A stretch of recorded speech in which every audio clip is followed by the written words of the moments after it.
তিনি চলেছেন সেই জনমানবীর গভীর অরণ্যে ব্রহ্মদেবের আরাধনা করার জন্য। তাই মহিষাসুরের ভূমিকায় যিনি নৃত্য পরিবেশন করে দেখাবেন তিনি হলেন কারা পুষ্প সবুজ সঙ্গ কিশোর ছোট বিশ্বস্ত শিল্পী নৃত্যশিল্পী বিশ্বজিৎ।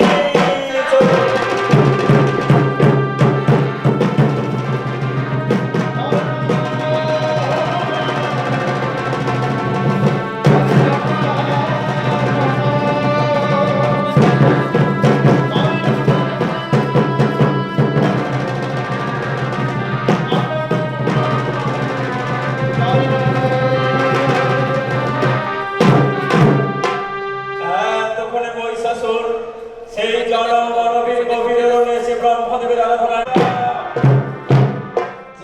সুখী হও ভক্ত আর সর্বভক্ত। আজকে আমি তোমার তপস্যায় সন্তুষ্ট, তাই বল ভক্ত আজকে আমি তোমার মনোবাসনা করব করে। আগো আমার আরাধ্য দেবতা আমার তপস্যায় সন্তুষ্ট হয়ে আসিয়াছেন আমার সম্মুখে আমায় বরদান করার জন্য। তাহলে